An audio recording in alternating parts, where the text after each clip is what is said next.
इस वीडियो में हम आपको बताएंगे कैसे फर्नेस कंट्रोल पैनल से डाटा को कलेक्ट करना है, प्रोडक्शन डिटेल्स अपडेट करना, अलार्म रिकॉर्ड देखना और मशीन की कुछ और मुख्य जानकारी। पहले हम प्रोडक्शन डिटेल्स को अपडेट करना सीखते हैं। उसके लिए पहले फर्नेस के कंट्रोल पैनल को ऑन करें, जैसा कि फर्नेस की पहली वीडियो में दिखाया है। उसके बाद कंट्रोल पैनल की मैन स्क्रीन पर जाए और मेनू पर क्लिक करें। क्लिक करने के बाद 8 ऑप्शन दिखाई देंगे, जिसमें से आपको सिलेक्शन पर क्लिक करना है। उसके बाद आपको पासवर्ड भरना है। पासवर्ड की जानकारी सुपरवाइजर और फर्नेस ऑपरेटर को रहेगी।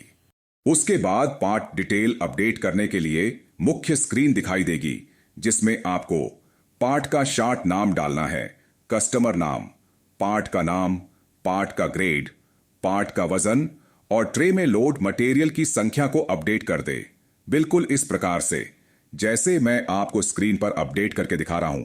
याद रहे, कोई भी जानकारी गलत अपडेट नहीं करनी है, इसलिए पार्ट का नाम, कस्टमर का नाम अपने सुपरवाइजर से सुनिश्चित कर ले और पार्ट का वजन मापन यंत्र से चेक कर ले। उसके बाद ही पार्ट डिटेल को सेव करे। पूछी गई जानकारी भरने के बाद उसके सेव फाइल पर क्लिक करें।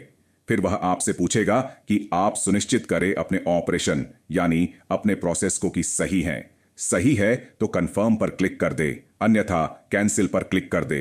उसके बाद मेन स्क्रीन पर वापस आए और लैब कोड को अपडेट करें, साथ ही बैच कोड को भी। प्रोडक्शन डाटा को पैनल से कलेक्ट करने के लिए सबसे पहले पैनल कवर को खोले और उसमें दिए गए यूएसबी पोर्ट में पेन ड्राइव को लगा दे और फिर कवर को बंद कर दें। उसके बाद पैनल की मैन स्क्रीन पर जाए और मेनू पर क्लिक करें। उसके बाद 8 ऑप्शन में से 5वां ऑप्शन डाटा लॉग को सेलेक्ट करें। फिर आप डाटा रिकॉर्ड स्क्रीन पर पहुंच जाओगे, जिसमें आपको ऑटो रिफ्रेश, टेस्ट और यूएसबी लॉगिन डाटा क्लियर करने के लिए, डाटा को पेन ड्राइव में कॉपी करने के लिए कुछ ऑप्शन दिखाई देंगे। अपनी जरूरत के हिसाब से उपयोग करें। पेन ड्राइव लॉगिन हो गई है या नहीं देखने के लिए स्क्रीन के राइट साइड में ऊपर की तरफ यूएसबी कनेक्ट आइकॉन दिख रहा होगा। कनेक्ट होने के बाद कॉपी टू यूएसबी पर क्लिक करें। क्लिक के बाद ऊपर स्क्रीन पर successfully copy data records from flash, तो यू डिस्क मैसेज आएगा। इसका मतलब डाटा कॉपी हो गया है।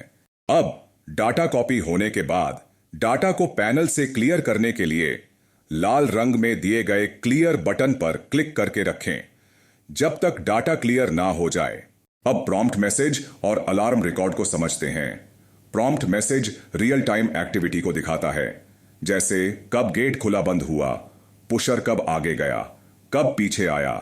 और अलार्म का मतलब है मशीन में होने वाली किसी एरर या इमरजेंसी की सूचना को रिकॉर्ड करना, जिसका उपयोग डाटा को एनालिसिस करने में किया जाता है।